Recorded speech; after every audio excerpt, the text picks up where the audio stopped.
Horror Sucks, the podcast where we watch terrible horror movies so you don't have to. And this week we're going to tell you why Hellraiser sucks.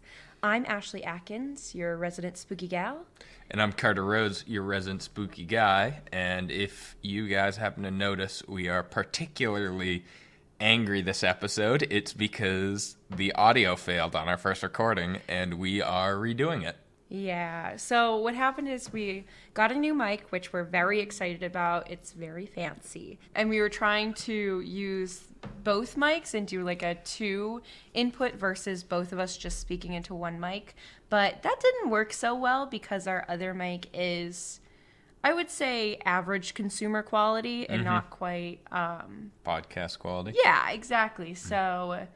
We've gotten quite a few notes that Ashley's volume needs to be raised and mine needs to be lowered, and okay, I have a theory though that I'm just a loud person. Well, there's that, but also I think the mic just picks up your voice better because even while I was doing Scream, the way we had our setup, I'm going to explain this because this is important. So I know the Scream quality is not best on the editing side. It's because the three of us were sharing our one mic. And just so you can picture it, it was me with Joe in the middle and then Carter on the end. Like a full 3 or 4 feet away from them. Correct. And the microphone was placed in front of me, like directly in front of me. And do you know what picked up best? Can you guess? My voice? Correct. I would be talking normally and it would show like no visual to the audio while editing, but Carter would start talking. It's completely there. I do just want to point out that I wasn't projecting or anything. I was also speaking at my normal speaking volume during that. I believe you. I mean, I know I was there. So before we get into Hellraiser, because Ashley and I have already talked about it, I would like to talk about something we haven't discussed yet, which is Sonic 2. Here's a hot take. Pretty good movie. I like it. So I do not have a whole lot of memory of Sonic 2, but I know I had a good time when we went to see it. Carter's seen it twice by now, by the way, too. Like, it's not just he really remembered it while I didn't. He's had a fresh, recent, sober viewing of the movie. I'm worried that it's going to ruin all my credibility, whatever I've managed to scrape together, but I mean, it's obviously a kid's movie, but Jim Carrey is outstanding. Idris Elba, I liked his casting choice, but he was outstanding. At no point was I like, hey, Idris Elba is doing a pretty good job as Knuckles. Knuckles really came to life. Nothing will compare to Shrek, but Sonic 2 is probably the closest this generation. That's a hot take. Well, it's the closest they're going to get. Shrek only comes around once a generation, so it's not really. I don't know if I could compare Sonic 2 to Shrek. I don't think it has quite that je ne sais quoi, but we don't have to really get into that too much. I do think Sonic was great. Okay, so the way that we do the format is we start with the plot of the movie. Spoiler alert, by the way. There will be spoilers to Hellraiser and probably no other Hellraisers after that. Yeah. Then after that, we are going to give you some fun facts about the movie. We are going to tell you the good parts of the movie, the bad parts of the movie, and the spooky parts of the movie. We'll finish off with, we're still working on a title for it, but right now we're going with Line Lights, just a funny line that we liked from the film. And then we'll give you a rating, and the catch is that neither of us know the scale on which we're rating on. All right, and with that, I will get us started on the plot. I hope I remember it. So the opening scene is this character who we later find out is Frank in a bazaar trying to get a hold of this box. And eventually this box is what kills him. And I'll go into more of that later. But then we flash to this couple, Julia and Larry. They're moving into Larry's childhood home, and Larry is the brother of Frank. Frank squats in this home, and as they go into it, it looks disgusting. You know, he hasn't been living there for a while because he's dead. He died in the house at the fate of the box. What happens is when you open the box, it summons these Cenobites, which are otherworldly demons that don't know the difference between pain and pleasure, and they killed Frank. So while they're walking through the house, Julia finds a box of photographs that are of Frank's pornography, and she finds one of Frank and holds it close to her as she remembers their affair, because they had an affair. And Literally on their wedding dress. yeah, Her wedding on dress. top of her wedding dress. So she's having a lovely time remembering that. She wanders into the room where Frank died, and as she's in there, her husband, Larry, cuts his hand on a nail that's sticking out of the staircase, and he goes to find her to have her help him with the bleeding, and he bleeds on the floor in the room Frank dies. The blood that fell onto the floor brings Frank back to life, and he comes back as this gross, grotesque looking skeleton guy that is just basically bones and like bits of like muscle and flesh. And Julia sees him and she gets freaked out, but Frank convinces her to help him gain back his strength by bringing him more people to consume. Larry thinks something is up with Julia, so he asks Kirsty, his daughter, to go check in on her. She finds Julia in the midst of bringing one of these men home. Kirsty goes to confront Julia.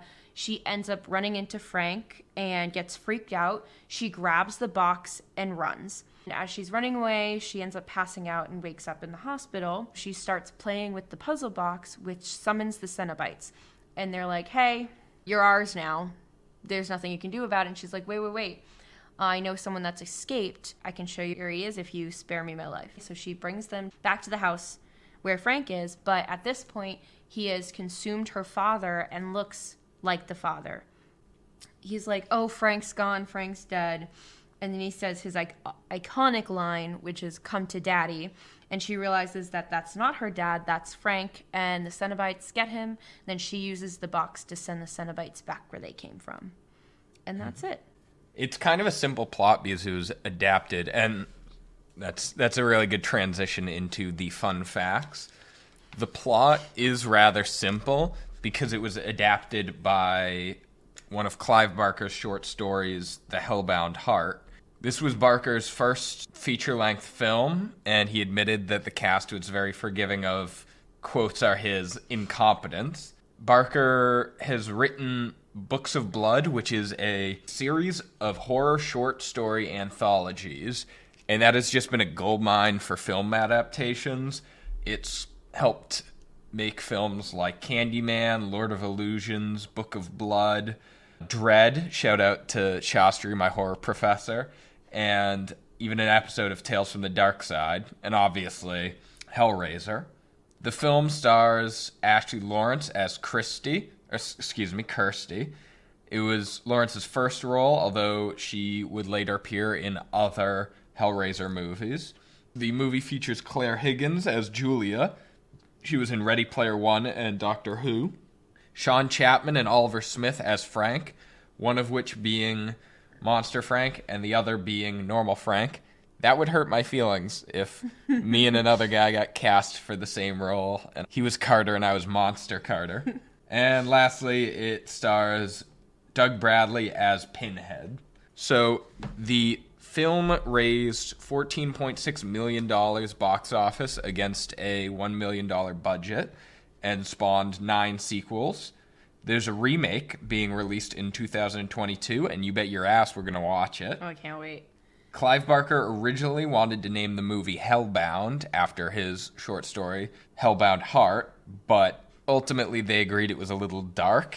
Hellraiser is equally dark as Hellbound. Yeah, so there's another reason they went for Hellraiser. They wanted a different name that was similar to Hellraiser, but it was already being used for a movie or for like something else. So they went with something similar. Another title that they hoped to use but ultimately didn't was Sadomasochists from Beyond the Grave, which they absolutely should have used. I'm sad they didn't.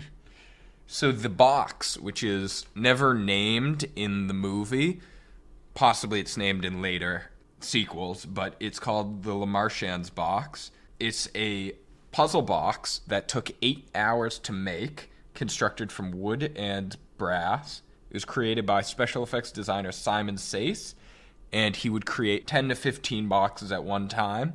And since they were very delicate, in scenes in which characters dropped or threw the box, he would lie on the ground out of camera shot and try to catch the box so that it wouldn't be damaged or broken when it hit the ground. The character of Pinhead, the lead Cenobite, was actually inspired by an S&M club in New York, where the author, Clive Barker, watched people without drinking or doing any drugs pierce themselves just for fun. While on that topic, he also mentioned that on a scale of 1 to 10, he is a 6 on the sadomasochism scale. What does that mean? Sounds like he's kind of into it. Yeah. Why would he even bring that up if he was only kind of into it? Well, don't forget, it was the 80s. I just think at the time it was an interesting fact for him. I guess so. I don't know when this interview took place. This could have been a couple days ago. I doubt it. Yeah, it was a joke. So, for the first time ever, Ashley and I are going to say what we are on the S&M scale. So, So, despite a 72% on Rotten Tomatoes, which is both the audience and the critic score, it's ranked on IMDb as the 41st best horror movie of all time, which just about tracks. In Season 5, Episode 5 of Rick and Morty, essentially the entire episode is a reference to Hellraiser. There are a couple of characters that are dressed very silly, and we're going to talk about how the characters from Hellraiser are silly. But at one point, Rick and Beth dress up as Marlin Guts and Dartboard Face. And my last fact is that Pinhead is a playable character in the horror video game Dead by Daylight. And, even more fun, you'll like this, Zombievers next week is going to be the first movie we review where you can't play as one of the characters in Dead by Daylight. I didn't think about it, but there's a character from Scream, there's a character from the Texas Chainsaw Massacre, there's a character from The Ring. Great. I should mention, though, that Dead by Daylight couldn't get the rights to the killer from Scream, so what they did was they bought the rights to the costume. So technically it isn't the killer from Scream. It's just Ghostface. Yes, it's a character dressed like the killer from Scream. Amazing. You forgot to also mention that Clive Barker did not name Pinhead, and that was actually a fan-based name, and Clive Barker does not like the name. Mm-hmm. Anyways, all right, let's get into it. Let's start with The Good. Dun, dun, dun. I'd like to start if you don't mind. Go ahead. So generally, one of the stronger parts of the movie was the soundtrack. It was done by Christopher Young, who's done several other famous horror movies like The Grudge, Nightmare on Elm Street 2, Sinister, the 2019 Pet Sematary. It was very solid. The music was spooky without... It was almost orchestral in how it... I found it pretty unnoticeable, but I think that's more of a compliment to the soundtrack because it just enhanced the movie. Right. It was like music, but it wasn't a song. Right. Like, you know... Yeah, it was instrumental. The cube design was very good. It looked pretty spooky. The writing on it is specifically supposed to look like weapons, like swords. I can't think of any other weapons. I thought that was pretty spooky. Generally, the character Kirsty was pretty easy to root for. She had straightforward motivation, selfless motivation, and selfish motivation. So there was really no angle that she was unlikable from.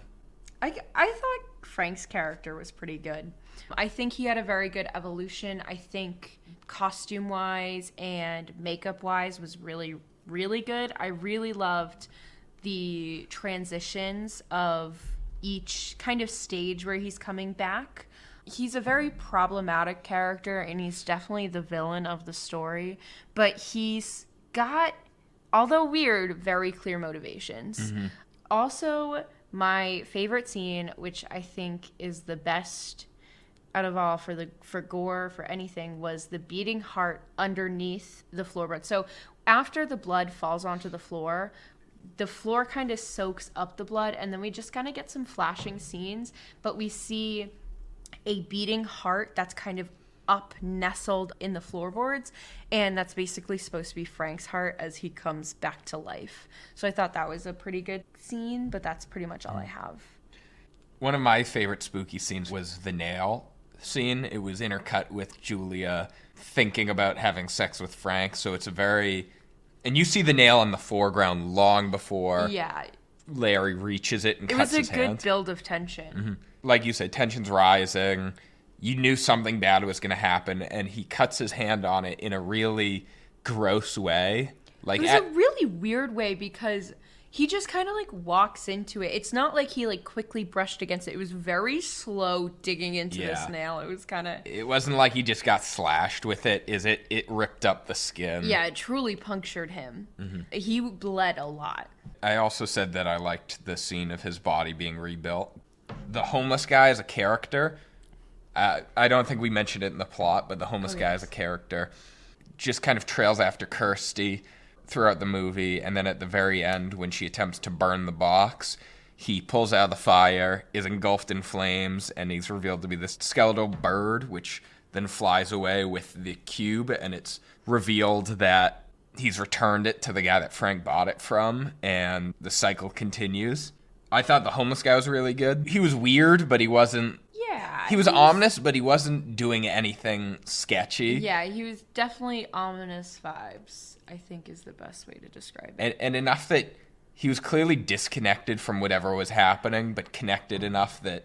So he was disconnected to the point where he wasn't a main character, but he was still connected enough that he stood out, that you noticed him. Mm-hmm. Is that what you were trying to say? Yes. Okay, good. So I absolutely loved the ending, while we're on the topic, because the right amount of any character that did something bad kind of got what was coming to them. The guiltless character, Kirsty, got away, and then she tries to burn the box, of course she does, and she's taken out of danger by the thing taking the box, but you still know that it's not over. Right. I liked it a lot. Yeah, me too. I was a lot more eloquent in my original, but you guys are just going to have to imagine it. Yeah, I apologize that the lack of passion that is not here during this movie. It's going to be here in Zombiever, for sure. Oh, for sure. The original recording had a lot of passion, so I'm sorry. But I'll explain. I do love this movie. It is, I wouldn't say it's a favorite of mine, but like it holds a special place in my heart, but I'll explain why later. Mm-hmm. So it's not for lack of passion for the movie. We're just a little jaded. And lastly, the Cenobites had some really good lines. They said stuff like, "We'll tear your soul apart," and "No tears, it's a waste of good suffering." It was pretty good. Some pretty good lines. Nice. All right. So it looks like we're about ready to mention the bad. Why don't you start? Okay, great. First thing I want to mention, part of bad, which I don't know if it's bad, but a little bad. During the opening scene, when they're in the bazaar, it's a little... stereotypically Middle Eastern bazaar. It's a little... It's tasteless. It could have been... Exactly. There are a lot worse examples in movies, but it still was kind of tasteless. I originally didn't bring it up because I just kind of forgave it because it is the 80s. It was brief, too. Yeah, it was very short, so I think it does kind of... You're able to brush it over, but in the moment, like, the first note I wrote down was racist. I think it goes a little too far to express that fact that we're in a different place. Yeah, a foreign land. Yeah. But some other bags. I thought the special effects... So overall, the special effects, some were good, some were bad. In the scene where Frank dies, he's ripped to pieces by hooks. And you can clearly tell that when the hooks latch in, that it's not skin. It's fake derma that... It like stretches, almost elastic. Yeah. Well, yeah, it's silicone, it's rubber. You get the effect that it punctured the skin and it's ripping the skin. The hole stretched really far so you could see the underneath, and it doesn't look like your insides. It looks like another layer of bright pink silicone. So I didn't love that. Overall, the practical effects were decent. So yeah. It was surprising to me that particular scene was something that made the cut. Exactly. I know you kind of liked this scene, but the scene after they rip him apart, they put his face back together, and I didn't understand why they did that. I mean, I understand from a viewer perspective so that we could know that was Frank, but from a story perspective, it didn't make sense to me. I thought it was just kind of like, oh, okay. It made sense to me, at least. Okay. I mean, there's no point in the story that they'd be doing this Yeah. in general, so I'm willing to suspend my disbelief. The other thing that's really bad, which we can talk about now, is Julia's flashback to her having sex with Frank. Yeah. So it's honestly a little ridiculous. Like, I think classic porn. Guy shows up, knocks on the door, and they just have a 2-minute conversation before having sex. The worst part, though, her wedding dress is on the bed. Do they move it? Nope. No, they have sex on the wedding dress, on top of the wedding dress on the bed. which is just tasteless. It's just very literal in the imagery they're presenting, which is that she's cheating on her husband. In general, I thought the characters, especially Frank, were pretty rapey. Frank was very rapey. And that was his character, but it was all the other characters, too, that bothered me. Like, the two guys moving the mattress were like, she tried to walk by and they, like, blocked her path. And like, hey, baby, where are you going? Where have you been all my life? There's the scene where she's at a dinner party with her boyfriend. Are you talking about Kirsty? Kirsty, excuse me. Yeah. Kirsty was, like, at a dinner party with her boyfriend. Like, what have you been drinking, Kirsty? She's like, I don't remember.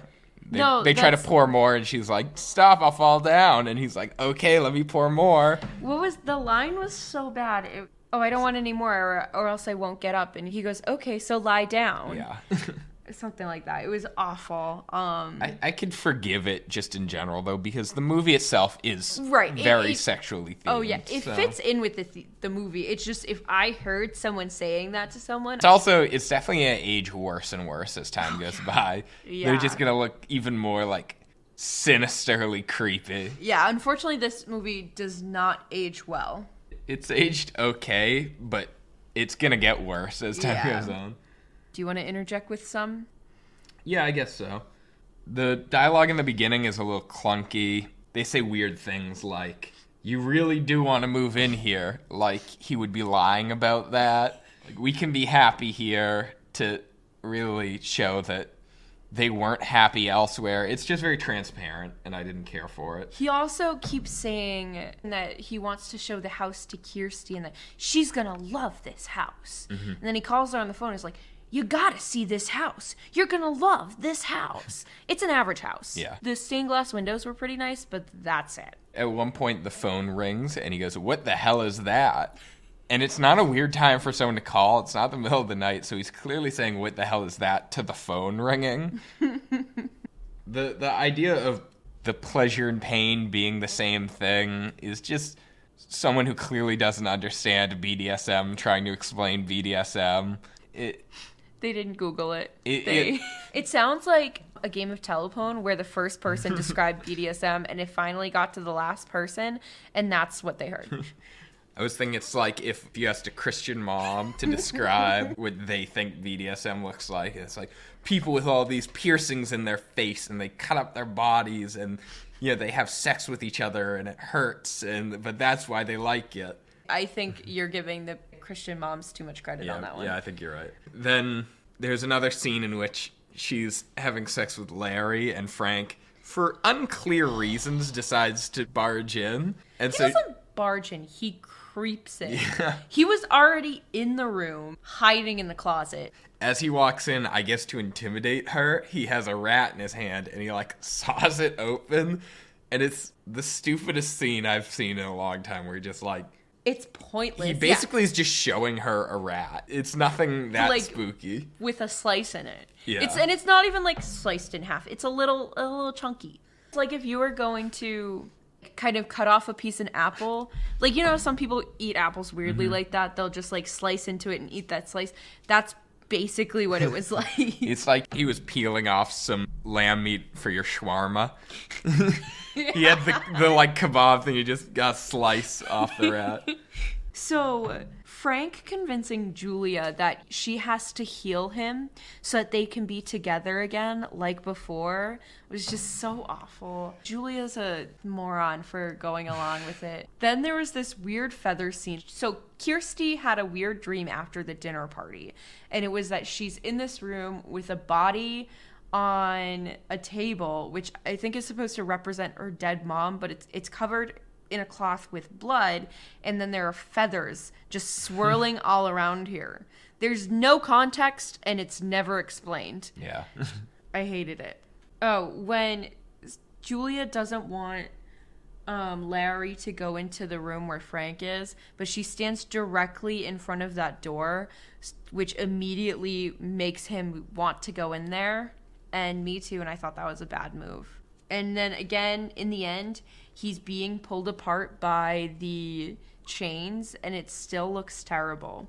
Also, there's a final effect where Kirsty is sending the Cenobites back to where they came from with the box, and the special effects are so bad. For the most part, the special effects in the film are pretty good, but for some reason, they decided to do these flashing lightning bolts that, like, buzz across the screen and, like, over to them, and it just... If you think poor 80s special effects, that's exactly what you're picturing. I have a couple more. Oh, good. So, for starters, I thought that for starters, this is my second time talking. For middlers, I thought that some of the character designs for the Cenobites were over-the-top stupid. Like, Pinhead was pushing it. He's this guy whose head is full of pins. Then there's also this guy who essentially just looks like Patrick Starr with these big black goggles on. His real character name is Butterball. I loved him. He wasn't intimidating. No, but he wasn't the intimidating one. Pinhead's the intimidating one. He's the cool background guy. More of them should be intimidating.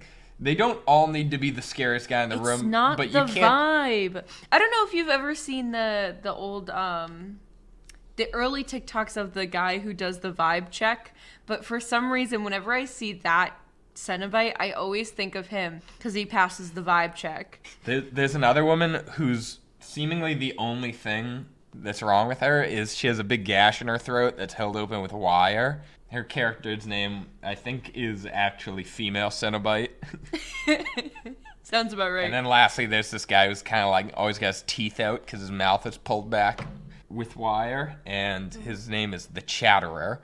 They just kind of were dumb, and I'm glad that Rick and Morty, and I'm sure they weren't the first ones to make this joke, but poked fun at it. Yeah. So the blood in general for such a gory movie was pretty bad. It was kind of just like red colored water. So lastly, the tension in the final scene where it's Frank wearing Larry's skin talking to Kirsty.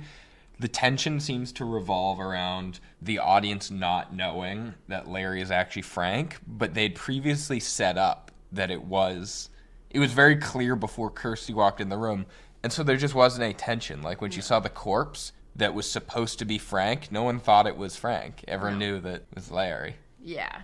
Okay, so now it looks like it's time for... The Spooky! Ooh. Would you like to take us away? Sure, I would love to. Okay, so I know you just complained about the monsters. I do think they were spooky. Oh, Pinhead was kind of spooky. Yeah. I felt the blood soaking into the floor was kind of spooky-ish. That was pretty well done, yeah.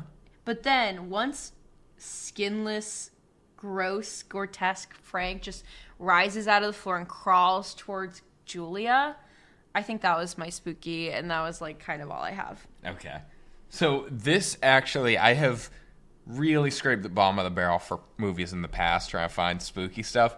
I have a lot for this. So first of all, after Frank in the very beginning is torn apart by chains, Pinhead's going around picking up just pieces of just meat basically off the ground. And finally we get an overhead shot of what he's doing, and he's reassembling Frank's torn up face. He takes the box, he turns it a little bit, and with no transition, just immediately the attic's back to normal. That was pretty cool. I liked that. I liked that a lot. There's a point in which Larry and Julia are exploring the house for the first time, and the music builds up like it's a jump scare as he hears a noise in the kitchen. And as he slowly investigates, the tension rises, and there's no one in the kitchen, but the noise is a bunch of maggots and cockroaches on a piece of bread, I guess. And I thought that was pretty clever, kind of subverting what you were expecting to be a jump scare, which is instead a gross out scare. There's a scene, this is my favorite scene in the entire movie, where Frank is wearing Larry's skin and he's chasing Kirsty around upstairs. She's crawling around in the attic trying to hide and just being as quiet as possible. There's no noise whatsoever. And she bumps something, and with no warning, the statue of Jesus just jumps into frame and like falls on her. It was a lot of emotions all at once because it was surprising, it was frightening. It was actually a good jump scare. But it was also a relief that it wasn't Frank. It was wonderfully done. Very creative. Lastly, there's a scene where the female Cenobite, also known as Deep Throat, I think, is scraping her fingernail along the wall, and wherever she scrapes it, the wall starts bleeding. That was a pretty cool shot. Oh, I don't think I noticed that. Yeah, I think that's it. And then we also have to add our line light. Oh, yes. The name's pending. We may change it if that's too stupid. But give your suggestions on our Instagram. I'd love to hear what you think for what we should call this segment. So, the line light for this episode is Pinhead. After Kirsty opened the box, he says, "You summoned us, we came." Are we ready to move on to our ratings? I'm ready, yes. Okay. So I gave this movie 5 beating hearts under the floorboard. That's a good rating. Yeah. I gave it 6 on the S&M scale. I know the last few times I've been saying whether or not you should watch the movie or not. I think this movie is worth watching. I really love this movie because, you know, the first time watching it was with Carter and a few of our other friends, like out by a fire, just kind of chatting and hanging out. So this movie has like a very good memory attached to it. And even rewatching it on my own, I still kind of felt that. So I personally love this movie, but also I do think like it does a lot for the horror genre. So I think it's worth watching. I don't necessarily think it's bad enough that you don't have to watch it. I did enjoy the movie. I gave it a 6, and that's, I think, the highest rating I've given so far. It lacks the polish of a professional movie, but it has a lot of creativity with Clive Barker as the director. I agree. So if this movie were an Olympic medal, it would be bronze. You'd be super happy to get it. And it's something to brag about, but it's also not the best. It's not great, but it is enough that, you know, you're not uninvited from the winning party. Exactly, yeah. Listen, I think it's a decent thing. I wouldn't say it could hold the like attention of an entire room without No. And I mean that without making fun of it, because any movie, if you're making fun of it, can hold the attention of the entire room. But just seriously watching it, I don't think it could hold an entire room's attention, but it could hold a couple of people. Yeah. 3 or 4 people, maybe. Just wanted to thank everyone who's been subscribing, giving us feedback. We really appreciate it. Yes, and if you like what you're hearing, please, please, please rate and review on whatever platform you're listening to. That's how we get noticed within the community and grow. And make sure you follow us on our Instagram. We are also on YouTube as well, if you want to check out our episodes there. I don't know why you'd prefer it, but if you do, it's there. It's actually, by the way, it is actually really hard to find us on YouTube. Is it? Oh, then I'll just cut that out. Well, no, it's good to know that we have a YouTube channel, but we have 2 subscribers right now. 2? That's 2. And more I'm pretty sure one of them is me. Oh. So...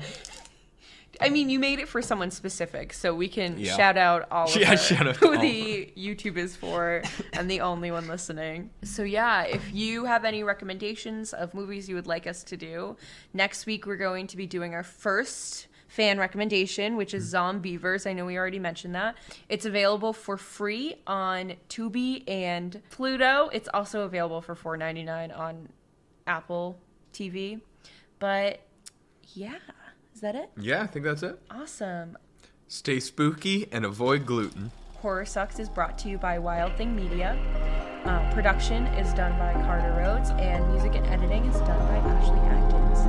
Bye.